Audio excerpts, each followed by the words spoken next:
सभी को नमस्ते मेरा। आज हम सामाजिकरण की प्रमुख अभिकरण और संस्थाओं का एनालिसिस करेंगे गुप्ता एंड शर्मा की बुक में से। ये जो संस्थाएं हैं जो व्यक्ति के सामाजिकरण में महत्वपूर्ण भूमिका अदा करती है। तो सामाजिकरण संस्थाएं क्या होती है? जब व्यक्ति का जन्म होता है तो विभिन्न संस्थाओं का क्या सदस्य बनता जाता है और वो जो संस्थाएं हैं वो उसको सिखाती चली जाती है, तो उसमें नई नई विशेषताएं उत्पन्न होती जाती है। मतलब वो विशेषताएं उसमें देखने को मिलती है। जैसे मानव के सामाजिकरण की प्रक्रिया बहुत बड़ी, लंबी भी है और जटिल है, क्योंकि सामाजिकरण प्रक्रिया क्या आजीवन या आजन्म प्रक्रिया है, चलती रहती है मृत्यु तक। इस कार्य में क्या अनेक संस्थाओं और समूह का योगदान होता है और ये संस्थाएं समय समय पर विभिन्न बातों को सिखाती है। तो जैसे ही व्यक्ति का जो जन्म होता है तो सर्वप्रथम किस संस्था में वो प्रवेश करता है? वो है परिवार। तो सामाजिकरण करने वाली संस्थाओं में परिवार सर्वाधिक महत्वपूर्ण है, क्योंकि व्यक्ति जन्म से मृत्यु तक परिवार में ही रहता है। तो विभिन्न परिवार के सदस्यों के संपर्क में आता है। परिवार में उसे समाज के रीति रिवाज, लोकाचार, प्रथाओं, संस्कृति का ज्ञान कराया जाता है। समय और महत्व की दृष्टि से परिवार सामाजिकरण करने वाली क्या प्राथमिक संस्था है। तो सामाजिकरण की उनकी जो प्राथमिक संस्था, जो प्रथम संस्था है वो क्या है? परिवार। तो इसमें दादा दादी, माता पिता, भाई बहन, चाचा चाची सबसे काफ़ी सारी व्यवहार करने की प्रणाली को वो सीखता है। जो डेल्चिच है उन्होंने 56 समाजों का मानव शास्त्रीय अध्ययन करके सामाजिकरण में माता पिता की भूमिका का पता लगाया है। और सभी समाजों में पिता साधक नेतृत्व होता है, वहीं माता भावात्मक नेतृत्व करती है। कहने का मतलब ये कि जो पिता है नियम, अनुशासन, व्यवसाय, मेहनत करना सब सिखाता है संतान को। वहीं जो माता होती है उससे प्रेम, स्नेह, इन भावनाओं से जुड़ी होती है, तो वह उसे मतलब भावपूर्ण व्यवहार करना सिखाती है।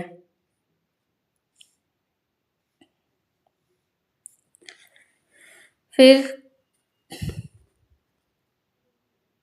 परिवार ही क्या करता है? उसे उचित अनुचित में भेद करना सिखाता है कि क्या सही है क्या गलत, और वहीं उसमें नैतिकता के भाव पैदा होते हैं परिवार के अंतर्गत ही।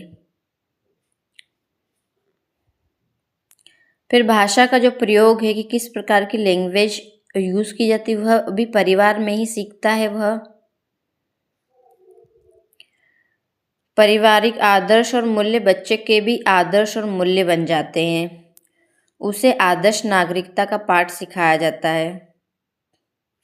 और यदि अगर परिवार विघटित होता है, माता पिता में अनबन, तनावपूर्ण संबंध होते हैं, तो उसका प्रभाव बच्चे पर भी होता है।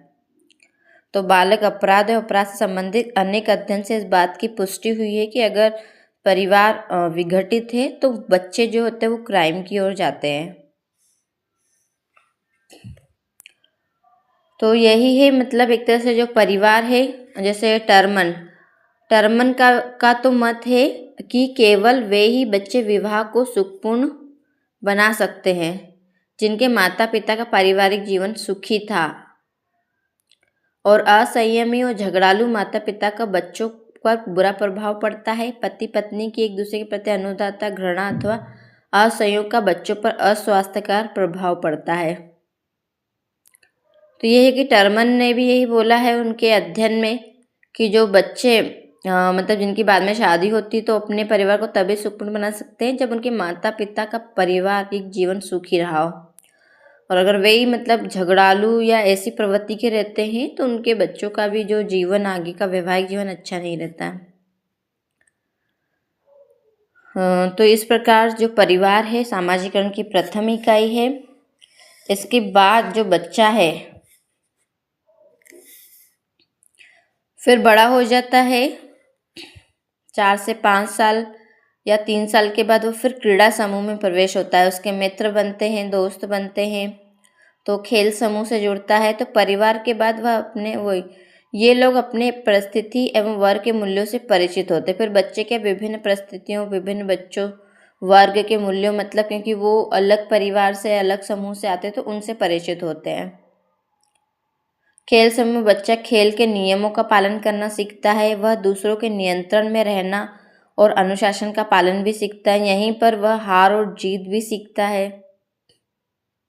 तो उसमें सहयोग की भावना उत्पन्न होती है, टीम की भावना, प्रतिस्पर्धा कंपटीशन की भावना। इसके अलावा स्वस्थ संघर्ष की भावनाएं भी ग्रहण करता है वो खेल समूह में।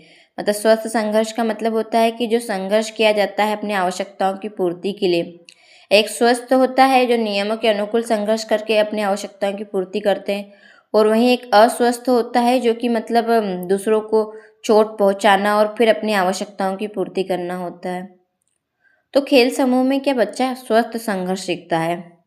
समय आने पर बच्चा कानून व्यवस्था का प्रत्यय भी बन जाता है। जब कोई खेल के नियमों को तोड़ता है तो वो उसका विरोध भी करता है तथा स्वयं नियमों का रक्षक बन जाता है। तो वही है कि क्रीड़ा समूह में जब पुरस्कार और दंड के द्वारा अपने सदस्यों के व्यवहार को स्वीकृत और अस्वीकृत भी करता है।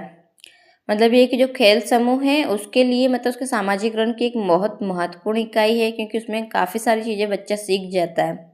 समाज में नियमों के अनुकूल रहना वो सीख जाता है। उसको पुरस्कार दिया जाता है तो पुरस्कार ले लेता है, दंड दिया जाता है तो दंड को भी वो स्वीकार करता है।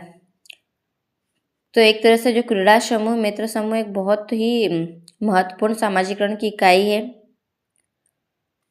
जैसे रेजमैन ये मानते हैं कि खेल समूह वर्तमान समय में सामाजिकरण करने का एक महत्वपूर्ण समूह है, क्योंकि आजकल व्यक्ति मार्गदर्शन और दिशा निर्देश के लिए अपने हम उम्र के लोगों पर ही अधिक डिपेंड है। तो रेजमैन ने यही बोला कि मतलब आजकल जो व्यक्ति है वो क्या करता है, अपने बड़ों की सलाह न मान करके अपने हम उम्र लोगों की सलाह मानता है। तो एक तरह से मतलब ये है कि जो खेल समूह है, जब मित्र समूह, वो महत्वपूर्ण सामाजिकरण की इकाई है।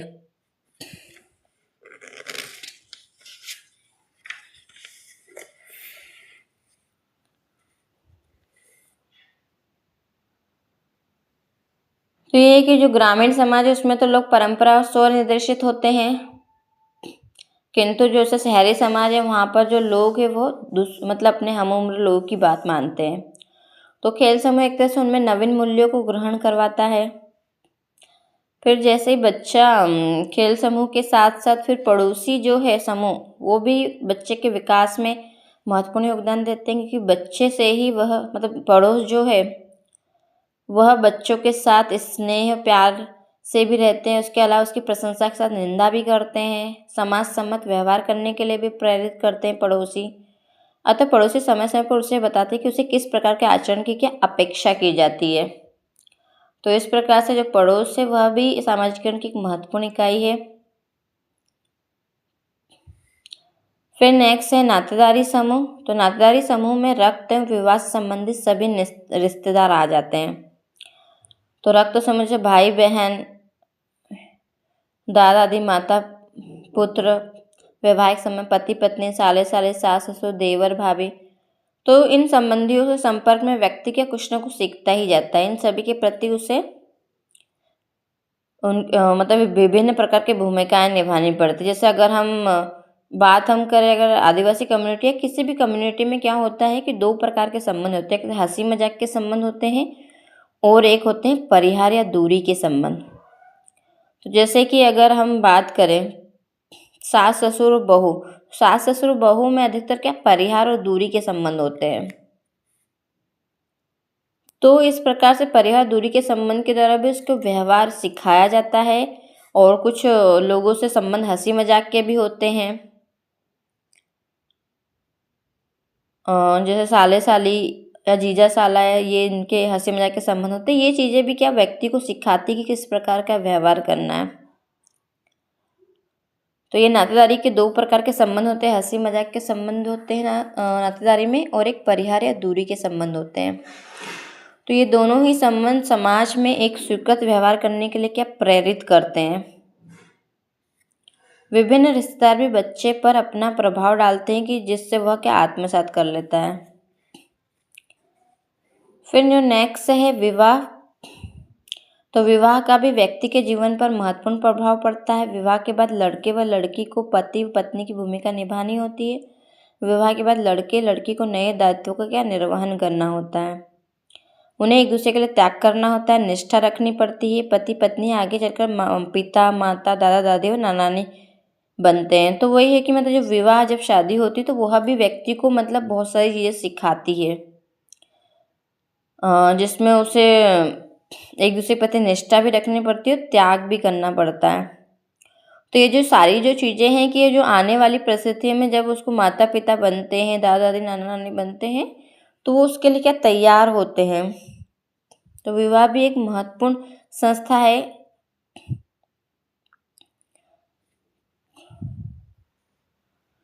तो ये जो जितनी भी हमने संस्थाएं पढ़ी है, विवाह, नातेदारी, पड़ोस, क्रीड़ा समूह और परिवार, तो ये है ना, ये प्राथमिक संस्थाएं हैं बच्चे के विकास के लिए, व्यक्ति के विकास की प्राथमिक संस्थाएं। फिर इन्हीं संस्थाओं के बाद या फिर इन्हीं के जो दौरान जब व्यक्ति का अच्छा विकास हो जाता है तो द्वितीयक संस्थाओं से भी जुड़ता है। ये प्राथमिक संस्थाएं तो इनके साथ चलती ही है जीवन भर, क्योंकि पड़ोस हो गए, नातेदारी समूह हो गए, विवाह नामक जो संस्थाएं जो सिखाती रहती है, या परिवार होगा तो आजीवन चलते रहते हैं इनके साथ। फिर जो नेक्स्ट है, इसके बाद व्यक्ति जुड़ता है शिक्षण संस्थाओं से। तो बच्चा जब 3-4 साल का होता है तो वो स्कूल में एडमिशन मतलब प्रवेश लेता है, तो वहाँ पर शिक्षण संस्थाएं, फिर धीरे धीरे कॉलेज, विश्वविद्यालय आदि से जुड़ता है। तो शिक्षण संस्थाओं में बच्चा प्रमुख रूप से गुरुजनों, पाठ्य सामग्री, साहित्य, कक्षा के साथियों से अनेक बातें क्या सीखता है वह। तो यही कि जो शिक्षण संस्थाएं हैं वो क्या उसको अज्ञानता से ज्ञान की ओर ले आती है, क्योंकि वो विभिन्न ज्ञानों से परिचित होता है, अंधकार से प्रकाश की ओर वह बढ़ता है, देश विदेश के समाज और संस्कृतियों के बारे में जानता है। इस प्रकार शिक्षण संस्थाएं व्यक्ति के व्यक्तित्व विकास में महत्वपूर्ण भूमिका अदा करती है। फिर नेक्स्ट है राजनीतिक संस्थाएं। तो चूंकि समाज में शासन प्रशासन की व्यवस्था रही है शुरू से, तो राजनीतिक संस्थाओं का भी महत्वपूर्ण योगदान रहा है व्यक्ति के विकास में। तो राजनीतिक संस्थाएं भी क्या होती है, बच्चे के सामाजिकरण के में महत्वपूर्ण भूमिका अदा करती है। तानाशाही सरकार है तो व्यक्ति का व्यवहार वैसा होता है, उसमें सुरक्षा की भावना भी कम होती है। और वहीं प्रजातांत्रिक या लोकतांत्रिक सरकार रहती है तो सरकार की भलाई, शिक्षा, कल्याण के लिए सोचती है और व्यक्तित्व के निर्माण के काफ़ी सुअवसर मिलते हैं। तो राजनीतिक दलों द्वारा भी जनता को राजनीतिक प्रशिक्षण दिया जाता है। फिर है आर्थिक संस्थाएं। तो व्यक्ति अपने जीवन यापन के लिए विभिन्न आर्थिक संस्थाओं से जुड़ता है, बाजार हो गया, बैंक हो गया, दुकान हो गया। तो ये सब चीज़ें क्या व्यक्ति के व्यवहार को सिखाते हैं कि वो किस प्रकार का व्यवहार करे, क्योंकि आर्थिक संस्थाओं से व्यक्ति अपना जीवन यापन करता है। तो जीवन यापन का मतलब ये नहीं है कि वो चोरी चकारी करके अपना जीवन यापन करे। तो आर्थिक संस्थाएं क्या होती है, व्यक्ति को मेहनत करके नियमों के अनुकूल अपना जीवन यापन करने की चीज़ सिखाती है। इसके अलावा आर्थिक संस्थाओं में व्यक्ति सहयोग भी सीखता है, प्रतिस्पर्धा भी सीखता है और समायोजन मतलब एडजस्टमेंट भी सीखता है। इसके अलावा बेईमानी व ईमानदारी के लक्षण भी व्यक्ति इन संस्थाओं से सीखता है, क्योंकि जो आर्थिक संस्थाएं होती है वो ईमानदारी से भी काम करना सिखाती है और बेईमानी से भी। तो जो मार्क्स एवं वेबलिन का मत है कि आर्थिक संस्थाएं व्यक्ति के जीवन और सामाजिक ढांचे को क्या निर्धारित करती है कि व्यक्ति का जीवन कैसा रहेगा और समाज का जो ढांचा रहेगा वो कैसे रहेगा। तो मार्क्स और वेबलिन, यही मार्क्स का जो आर्थिक निर्धारणवाद का सिद्धांत वो यही बताया है कि जो आर्थिक संस्था है वो सामाजिक ढांचे को निर्धारित करती है। पूंजीपति समाज में सामाजिक ढांचा कैसा हो गया है अब, विभिन्न द्वितीयक संस्थाओं का बोलबाला हो गया है। फिर जो धार्मिक संस्थाएं हैं ये भी व्यक्ति के जीवन पर गहरा प्रभाव डालती है, क्योंकि ईश्वरीय भय, श्रद्धा के कारण वो नैतिक तथा अन्य गुणों को क्या ग्रहण करता है, पवित्रता की भावना आती, न्याय, शक्ति, सच्चरित्र, कर्तव्य परायणता, दया, ईमानदारी आदि गुणों का विकास होता है धर्म के द्वारा। क्योंकि अब रीज़न क्या है कि अगर हम आज के समाज की हम बात करें तो व्यक्ति पर जो नियंत्रण है परिवार का भी बहुत कम हो गया है। अगर धार्मिक संस्थाओं की हम बात करें तो धर्म से भी व्यक्ति का जुड़ाव बहुत ही कट गया है। तो व्यक्ति आर्थिक ढांचे से ज़्यादा सामाजिकृत हो रहा है। तो आर्थिक ढांचे से सामाजिकृत होने से उसका जो विकास है वो एक तरह से व्यक्तिवादी हो गया है और व्यक्तिवादी होने से व्यक्ति में काफ़ी सारी समस्याएं होती जा रही है, क्योंकि उस पर नियंत्रण किसी का नहीं रहा है, स्वनिर्देशित होता जा रहा है, स्वनियंत्रित ही हो रहा है, क्योंकि या तो व्यक्ति खुद को नियंत्रित करे या समाज के द्वारा नियंत्रित हो।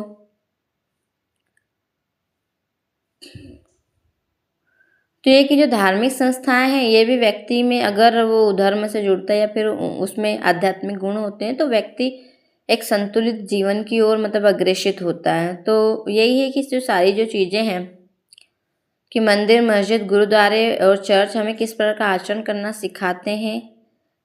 धर्म ग्रंथ, उपदेशक, साधु संत का भी प्रभाव लोगों के आचरण पर प्रभाव पड़ता है।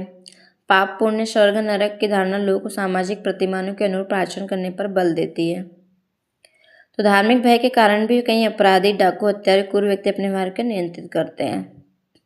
जैसे अगर हम करें जैसे मैक्स वेबर ने यही बोला था कि जो प्रोटेस्टेंट धर्म है वो व्यक्ति को कर्म करने के लिए प्रेरित करता है। तो पूंजीपति समाज के रूप में निर्मित हुआ। और वहीं विभिन्न 6 धर्मों का अध्ययन किया तो उनमें सबके अलग अलग भावनाएं थी। जैसे हिंदू धर्म का भी उन्होंने एनालिसिस किया, जिसमें कर्म और पुनर्जन्म के सिद्धांत का एनालिसिस किया था उन्होंने, कि व्यक्ति जैसा कर्म करेगा वैसा उसको आने वाला जीवन मिलेगा।